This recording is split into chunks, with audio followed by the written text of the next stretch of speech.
Engineers, we're going to get started. They were supposed to present back in January. A long time ago. All right, so y'all give me y'all attention.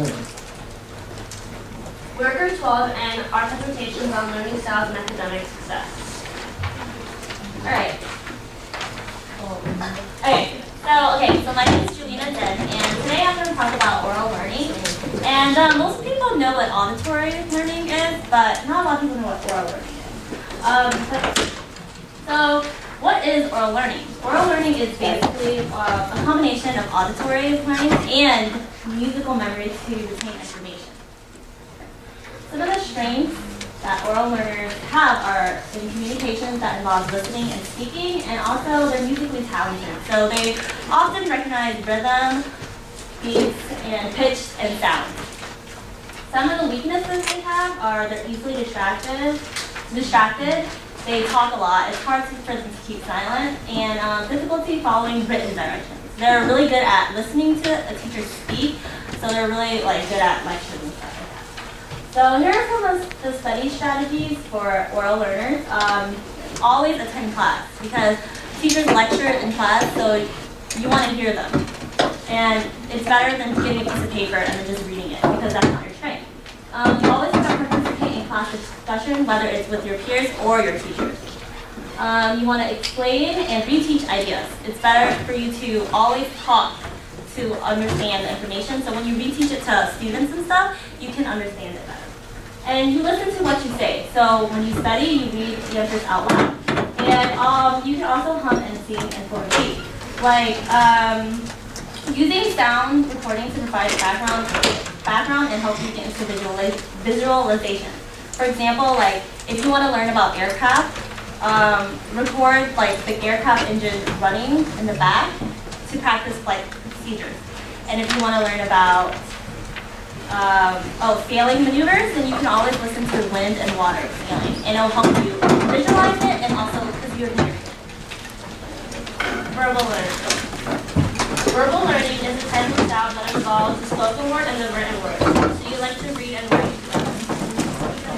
You find it easy to express yourself verbally. You like to talk, and you can also write really well too. So it's a combination of that. Those learning strategies are to read from your textbook and take notes. And you like to rewrite your notes, so you're always constantly writing, so you can learn better memorizing it in your own way. So you would rewrite things that you've already read. Some careers that verbal learners have are librarians or English teachers or journalists. So the journalists write their own ideas of things that they've already seen and experienced.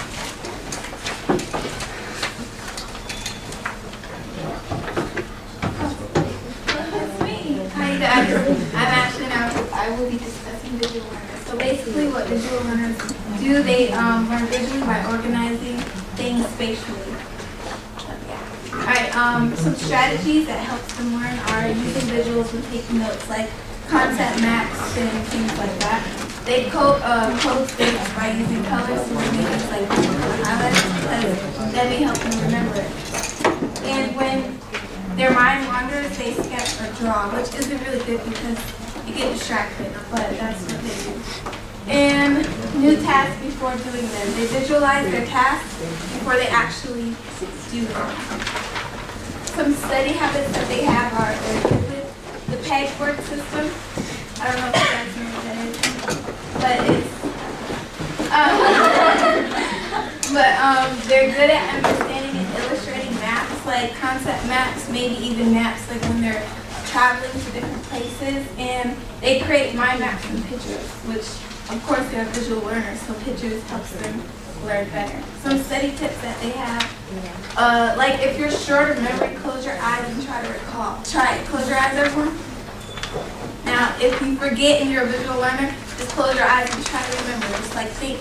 Ask yourself, what am I here for, or what am I trying to remember? Things like that. And use mind or concept maps. Sorry. Okay. Use mind or concept maps. And once you grasp the concept, then apply it to its importance, which is what we just tried.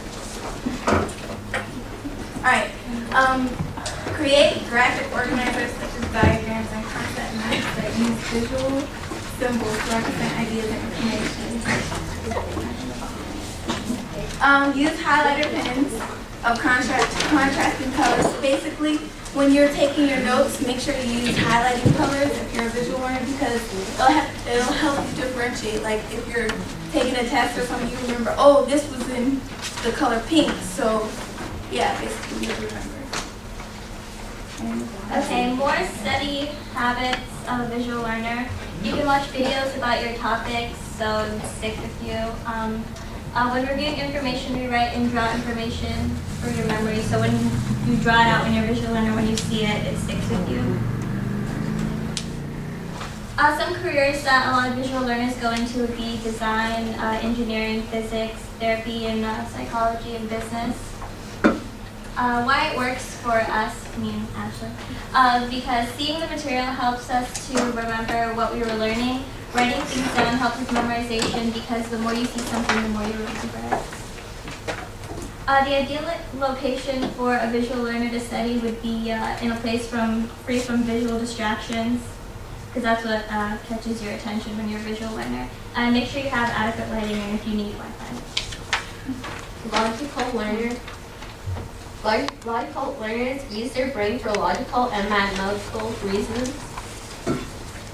Characteristics include they work well with numbers, easily recognize patterns such as math patterns, and classify and group information to help them store the information they learn. And they create procedures for future use.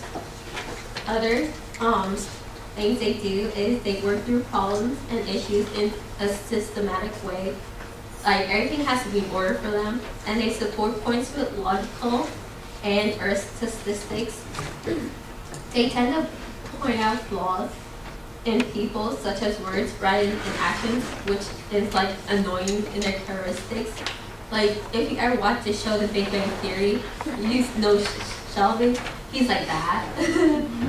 And hobbies, they like to create agendas, itineraries, and to-do lists, which they like to typically number tasks and rank them from highest to lowest. And for fun, they like to do crosswords or math puzzles. And the careers they have, are like mathematicians and scientists. Those are the people who they do careers in for that learning style. Social learner. This is actually my social learning style, like my learning style. Social learner, if you are a social learner, you communicate both verbally and non-verbally. People tend to listen to social learners because they get like the best advice and everything like that. Thank you. Social learners are more sensitive and understanding to people's moods and their feelings. Social learners also like to study in large groups, or if they're with a teacher, they prefer to have it one-on-one. Social learners, they use phrases like, let's get together on that, we can work it out, what do you think about that? Social learners prefer large groups to be around and interact with. Like, they like to go out and have a big group around them. Their careers tend to be counseling, teaching, coaching, human resources, training, sales, or politics or managers. So. All right, kinesthetic learners. Kinesthetic learners, basically, they learn best by moving their body. They're more the hands-on type of learners, the ones that learn easily when movement is involved. Some study strategies would be engaging in physical activity while studying. So you're at the gym, you're on the treadmill, have your book open and just study along. Making ideas come to life by using pictures. You have a biology test and you have to remember the structure of a flower. So draw it out, use details, and that way you can remember it. Go back to the lab and use real-life examples, something you can relate to, and talk your notes over with another kinesthetic person. Exam strategies would be giving yourself practice tests, basically going through it, answering everything, and using a lot of examples. And careers would be professional athlete like Serena Williams, a coach like Mike McCarthy, and an actor like Johnny Depp. Solitary learners. Solitary learners are also known as intrapersonal learners. They like to communicate and analyze within themselves. If you're a solitary learner, you like spending time alone and you're more self-aware and concentrated. Solitary learners have this intuition that sets them apart from other students, so they're less social.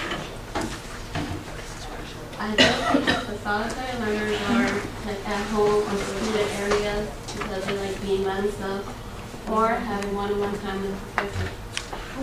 Possible career choices are owning a small business like editors, writers, theologians, and philosophers.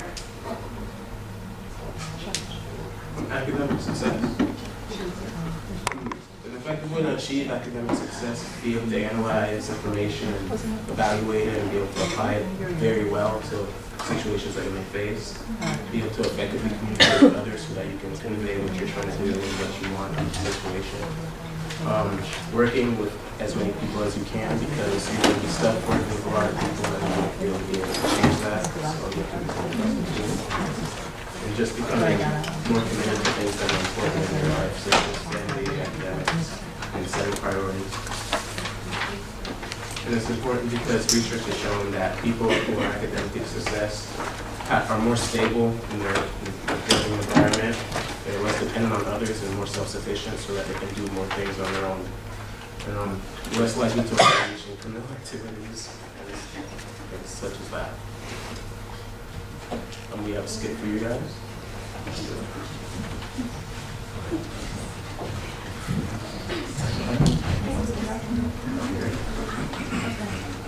Cool.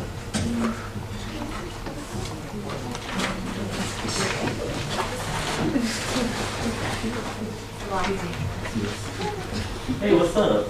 Yeah. Hey, are you heading to class? Nah. Starts at 3. What time? It's 12:45. 2:45. Oh, it's fine. You know, professor says an on-time student is a well-prepared student. I'm always prepared. Prepared such as what? You sleep in class all the time. You know, just sleep sometimes. Like you don't sleep at home. I'm always out. Always out doing what? You see, you need better time management skills. Academic success comes from also from time management. I have plenty of time. Such as, if you sleep in class, obviously don't have that much time. I come to sleep. In class? Is that the only time you have free? Well, Even though we have a project due? what? Project due tomorrow.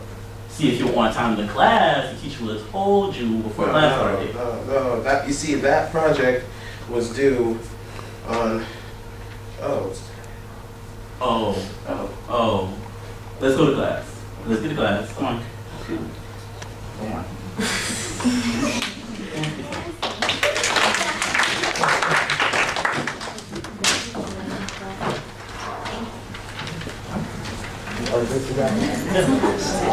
Y'all have a seat. Group 16.